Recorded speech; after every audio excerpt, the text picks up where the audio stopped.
Hello friends! Welcome to another video. I'm Megan. I'm the mood read queen. Still can't believe no one stole that name from me. Because just super weird that didn't exist before. Anyway, so for today's video, I want to talk about brackets. So I think brackets are so cool, and I have never really taken the time to dig into a bracket before. And so actually let me just recenter myself here. We'll pull up the bracket here in a minute. So let me find, you know what would be helpful is if I had my phone, because I might need that if I'm going to talk about, there it is. So I'm going to talk about this. So I am going to put it on the screen. I'm going to try anyway. I'm assuming at this point that I figured it out, but you know. So I was on Instagram, and actually one of my friends, like real friends, well, someone I knew from high school, acquaintances, I guess we could say, so not even a booktuber, posted a bracket, and I will post a picture of the template for the bracket, as well as like my completed bracket. But this is from Books with Buzzy, I believe. And I had a great time filling this out. It was so difficult, and I have some videos that I'll probably just repost on my Bookstagram of me kind of breaking down my bracket list and how I came up with this, how I figured out, you know, what my top ones for each month were going to be. Because that was honestly, I recorded that video on my phone like a couple weeks ago, and I was like, I really do need to do a booktube thing. Like, I really need to.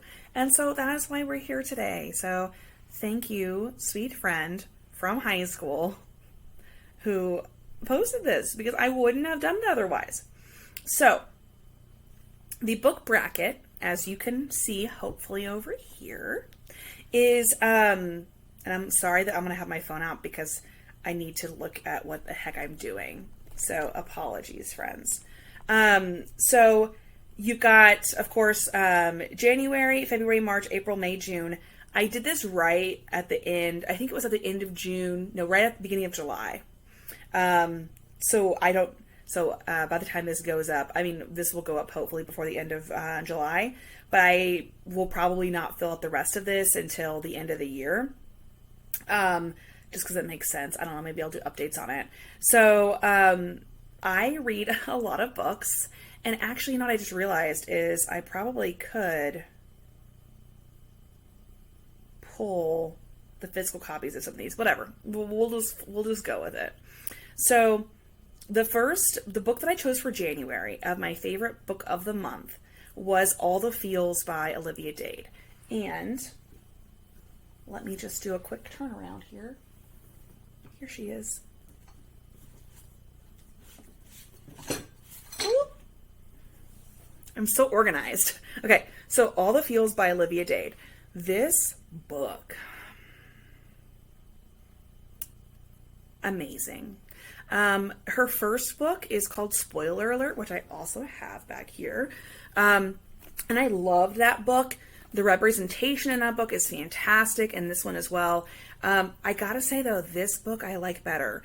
I've only read 2 of Olivia Dade's books so far. She has incredible plus-size representation, and I love the relatability of her characters.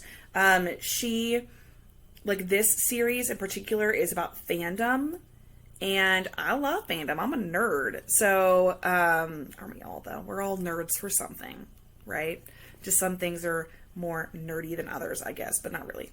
So the first book is actually about this guy named Marcus and April, and Marcus is an actor on a Game of Thrones-esque show, and goes on a date with April, who she's a plus-size woman, and she makes a cosplay for a character from that show, and is made fun of on Twitter for it by some assholes, and he decides to go on a date with her.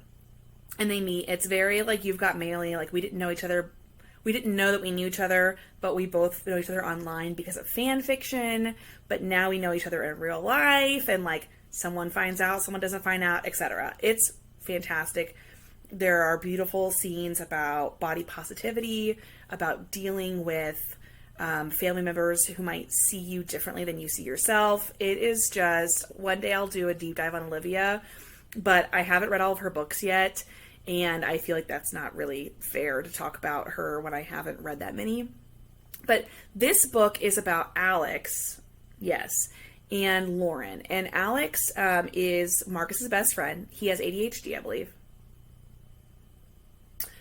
He takes medication for it. And he has been struggling with acting, feeling like he's not serving people well by acting in the things that he's acting in, and the way that his character has been portrayed in the, what's the show? Gods of the Gates is the Game of Thrones-esque show that he's in. And that show ends. And so the last little while of filming, they pay for him to have a minder, someone to kind of keep an eye out and make sure that he doesn't do anything stupid, like get into bar fights and things, because he's done that. And that's Lauren. And Lauren is just a precious bean. And this is a grumpy sunshine, but she's grumpy and he's sunshine.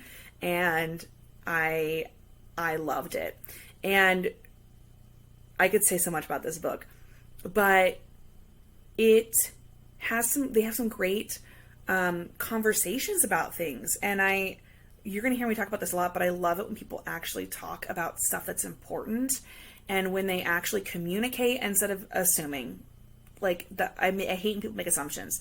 And Alex does make some pretty bad assumptions that it can affect their relationship, but honestly, they talk about them, which is the important part. She is an ER therapist, and she's in between jobs when I think her cousin, and she's on vacation, when her cousin's like, hey, can you do this thing? And she's like, okay, sure, whatever. And so she is very resistant to Alex, and she is the grumpy to his sunshine. But they both have grumpy and they both have sunshine, and they just have this beautiful relationship, and he is very protective of her, and there are things that don't bother her that other people say about her, or the way that they treat her, that bother him, and I was in love with it. He also calls her Ren because he hears her best friend calling her Ren, but her name's Lauren, so her friend calls her Ren, R-E-N, but he starts thinking of her like a bird, because the Ren is his favorite bird, and I can't explain why that is as precious as it is, but just know that it is. It's so freaking good.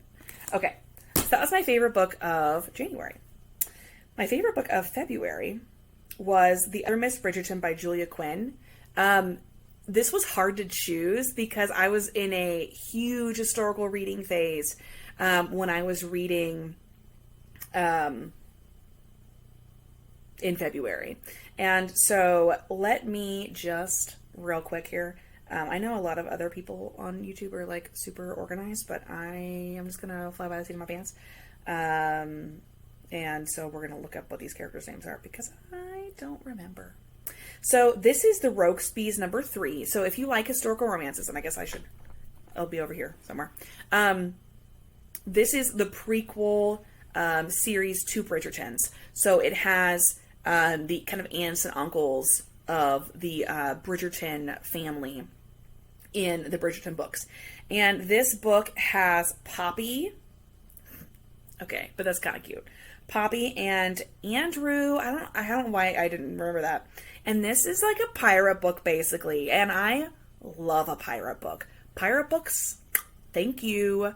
Like, yes, I've loved them forever. I think we all were changed at the cellular level when we watched Pirates of the Caribbean for the first time.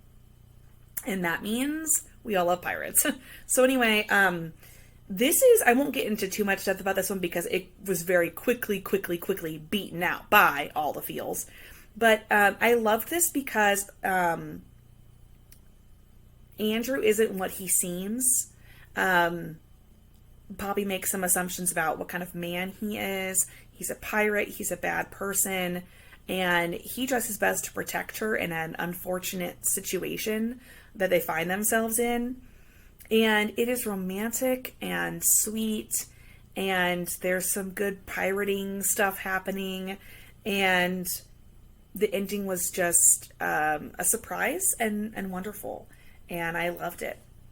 And I would highly recommend checking out Julia Quinn if you like historical romances. I know that there are some really good ones and some ones that are like, not so great. This was my favorite of the Rokesbys, as well as I think the first one is also quite good. The one about Billy and some other guy, I can't remember his name, Andrew's older brother.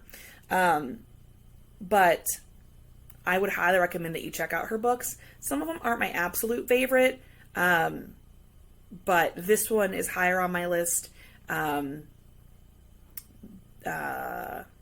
because of Miss Bridgerton, I think, is the one with the first book in this series. Really like that one.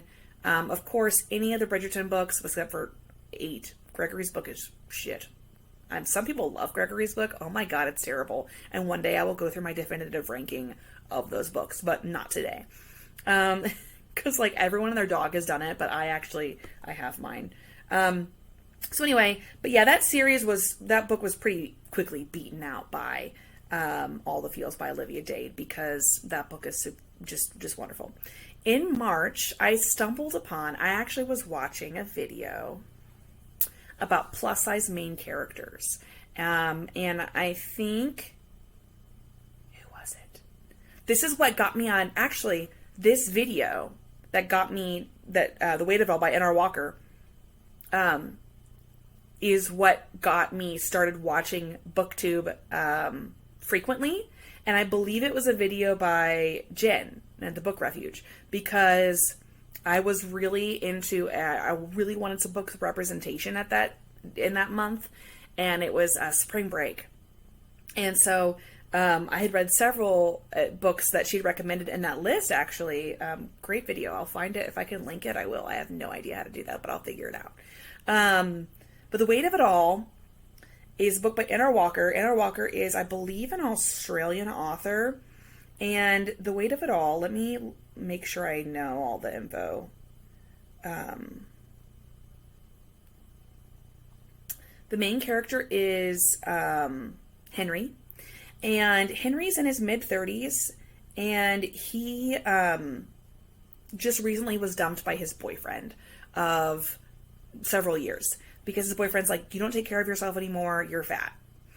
And it came out of left field for Henry, although and later on when he reflects on it, he realizes, okay, well, maybe I wasn't taking good care of myself, and maybe I had stopped trying in the relationship. Maybe we both had. But he joins a gym, and this is one of those fall in love with your trainer books, but it's so much more than that, because it's not about getting in shape. I mean, it is, but it's not. I get really,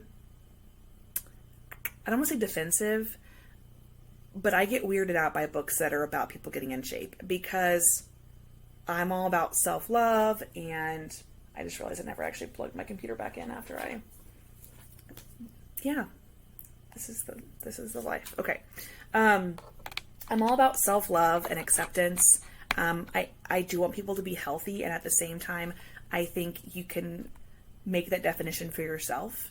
And I was a little worried when I started this, because I knew that there was going to be a romance with the trainer, and I didn't want Henry to change his whole self. And that's not what this book is about, though. It is about Henry being really slow on the uptake and figuring out that Reed likes him a lot. And he's not sure if Reed is gay for a while. And so it takes him a minute to kind of figure it out. And they start kind of going on non-dates because Henry's a little worried. They spend a lot of time together as friends. They cook together. It's really cute.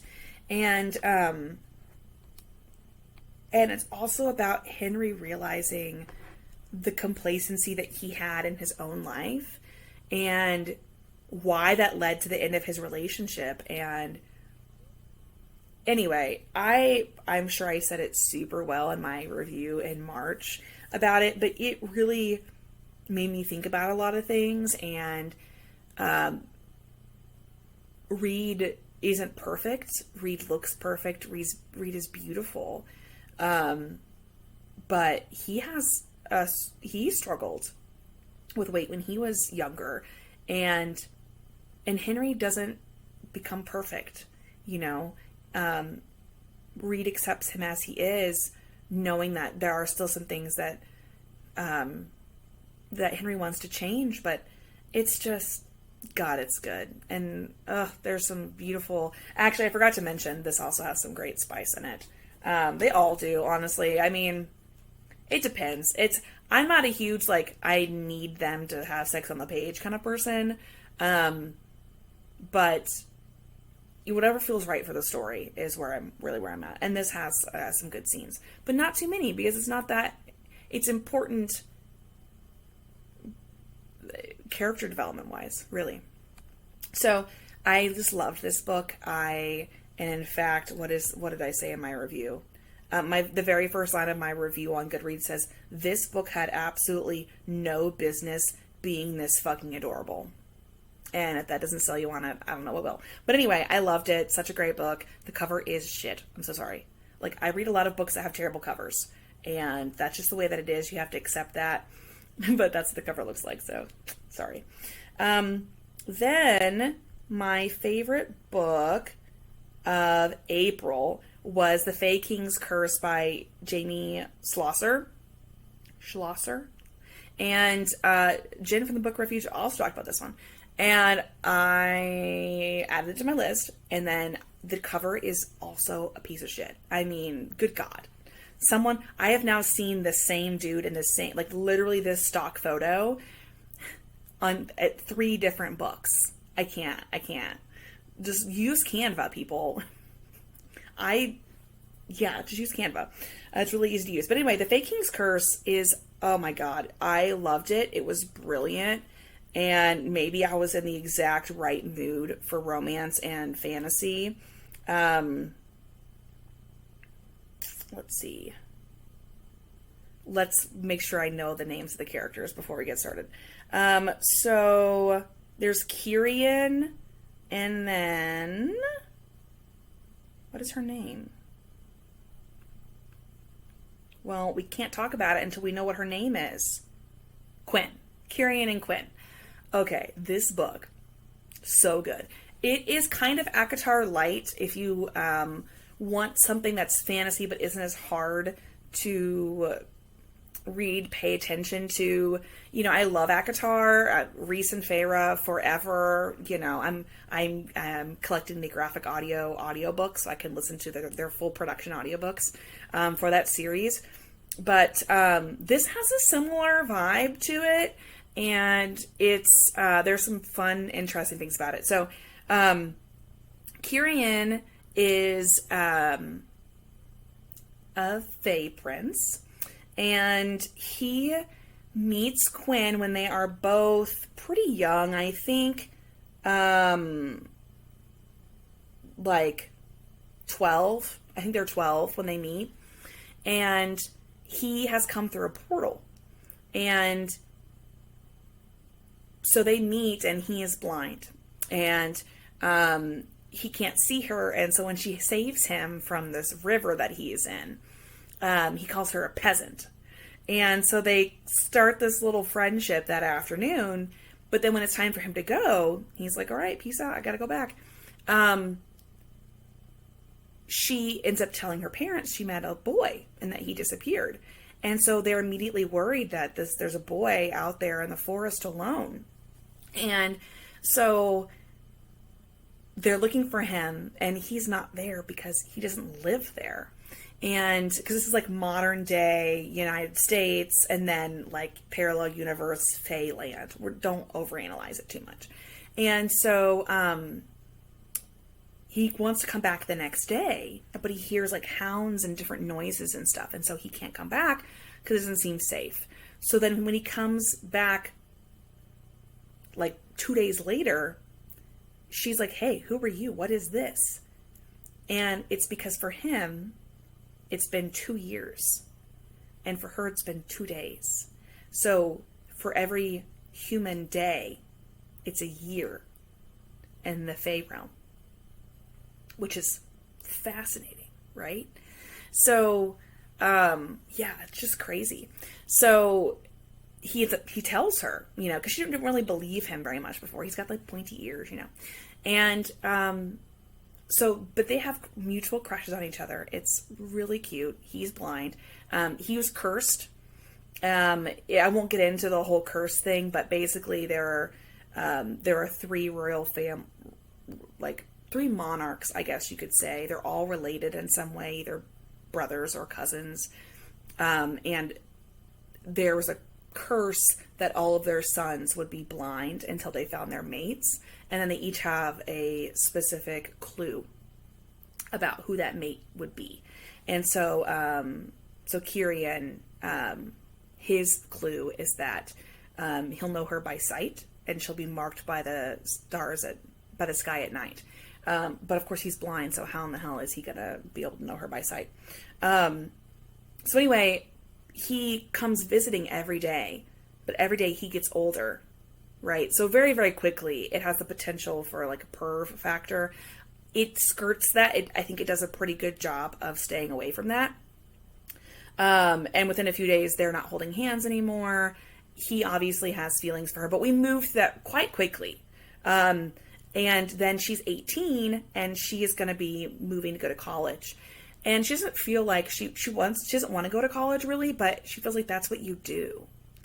And she doesn't know what else to do. She never fit in anywhere. She's always kind of the odd kid out. She was, I think, the only child, or maybe she had a sibling who was a lot older than her. Maybe that might have been it. And so she tells him that she's leaving. And he is taken aback and crushed, because for him, if she's gone for 100 days and she won't be back until, Thanksgiving, for example, that's 100 years for him. And he can't fathom not seeing her. And so he kind of makes a snap decision, pulls her back to the portal. She freaks out. And then, obviously realizes pretty quickly he can go back. Like, she can be back the next day. It's going to be fine. But then they have to talk about why he felt compelled to do that. They express their love for each other. And it is, and there's also this so you have this, clearly they love each other, but she's not his fated mate. She can't give him his sight back. He doesn't care about that. He's like, I've been blind for, God, I don't know how many years. I forget how old this dude is. He's hella old, but he, obviously he's Fae, so it doesn't matter. He's like, I've been blind forever. I can fight. I am a fantastic warrior. I'm the best warrior. I can fly. I can smell shit. Like, I don't need my sight. And I can't imagine loving anyone more than I love you. So what's the problem? And she just can't let go of this idea that she is robbing him of his destiny and of his sight. And so she's like, I'll stay for a while, but also I want to be able to find one of the witches who did this to you. Because they were cursed because of their father's actions, not theirs. Anyway. So it's just a beautiful book. I loved it. And one day I'll probably talk about that series, but just a great book. In May, I chose Cress by Marissa Meyer. I was listening to the audiobooks of these. My former student teacher recommended these books, and I had kids over many years tell me to read these books. And I love fairy tale retellings, and I just could not get myself interested. I couldn't do it. And then my student teacher suggested that I listen to the audiobooks. And they were really good audiobooks. It really snagged my attention. The first book is a bit slower moving if you've read those books. They are YA. There's not a whole lot of spice, but it doesn't matter because there's so much else going on. And the characters feel older anyway, so it's kind of like whatever, But the third book in that series was my favorite, Cress. It's the fairy, the Rapunzel retelling, essentially. And each book you have to read them in order. They very much build on each other. It is one full narrative from beginning to end, not individuals. But I loved Cress. I loved Thorn. Yes, it was wonderful and I loved it. And I don't really have a lot to say about it because it was very quickly beaten out by The Fae King's Curse.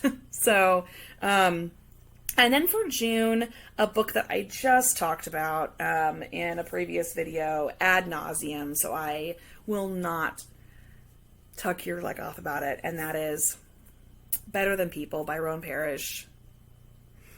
This book, if you want to know my feelings on it, please check out my Rowan Parrish deep dive video that I'll link below probably when I figure out how the hell to do that.